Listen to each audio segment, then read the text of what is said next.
नाज़िर नवाब अली मोहम्मद में बरसात खां पोइ इंतज़ामिया जी पतवाउखी थी वई। शहर जे रोड रस्तनि ते बरसाती पाणी बीहण करे रहवासी सख़्त मुश्किलातुनि खे मुंहुं ॾेई रहिया आहिनि। तफ़सील ॾिसूं था यूसुफ रिन जी हिन रिपोर्ट में।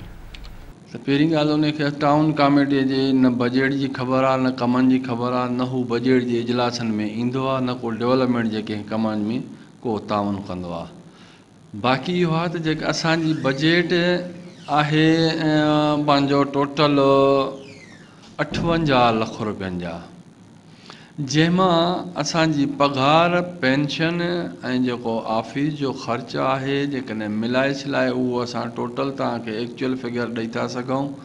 असांजी जेका किस्त आहे 58 लख रुपयनि जो आहे। पघार असांजी ऐं जेका ऑफिस जो पंहिंजो टोटल ख़र्चो आहे उहो मिलायूं था त असांजो 57 लख रुपयनि जो थिए थो पियो।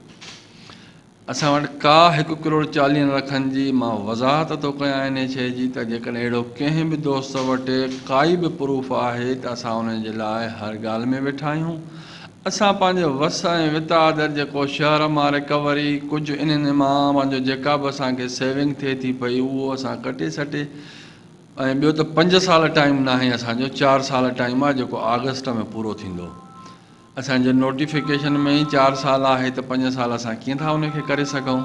असां वसार पंहिंजे मदइजी शहर जो आवाम उन शइ जो गवाह हुआ त असां उन्हनि खे सफ़ाई सुथराई ऐं डेवलपमेंट जे हवाले सां असां उन्हनि सां फुल ताउन कयो आहे। जेको असांजो वस हुयो असां मदइजी शहर खे सहूलियत ॾिनी आहे ऐं असां अॻियां बि इनशाला जेको बि दोस्त जेकॾहिं मां या मुंहिंजो ॿियो को दोस्त चूंडिजी आयो असांजे पार्टीअ जो जेको बि माण्हू चूंडिजी ईंदो उहो असां पीपुल्स पार्टीअ जे प्लेटफॉर्म तां इनशाला पंहिंजे शहर जी ख़िदमत कंदासीं। असांजूं पंपिंग स्टेशनियूं जेके बि आहिनि 2 ई उहे मुंहिंजो हाई कोर्ट ऐं वाटर कमीशन इहो सिस्टम पब्लिक हेल्थ जे हवाले करे छॾियो आहे।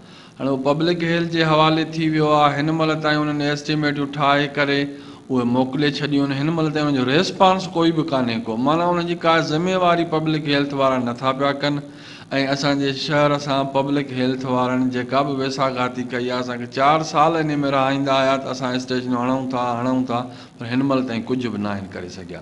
असां वस वारनि खे चऊं था त पब्लिक हेल्थ वारनि जी इहा इंक्वायरी कराए ऐं असांजे सिस्टम खे बहाल कयो वञे। असां टोटल जेके बि शहर जूं मुंहिंजो घिटियूं आहिनि, चाहे शाही बाज़ार आहे, चाहे मुंहिंजो कची आबादी आहे, या जेके बि असांजो वार्ड नंबर 5 पहिरीं ॻाल्हि 5 ई वार्डनि में हिकु जेतिरो शेयर ॾिनो आहे। अलाह जे फज़ल सां जेको असांजो पुराणे शहर जी जेका बि मुंहिंजो मतिलबु घिटियूं हुयूं उहे सभु कंप्लीट थी वियूं आहिनि। कचनि आबादियुनि में कुझु रहियो आहे।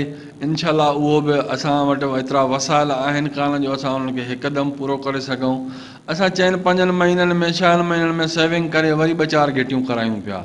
असांखे कंहिं बि क़िस्म जी का बि एड कान मिली आहे, न का स्पेशल ग्रांट मिली आहे। असां पंहिंजे ओज़ेटी शेयर मां जेका बि सेविंग थी आहे उन मां असां इहो कमु करायो आहे।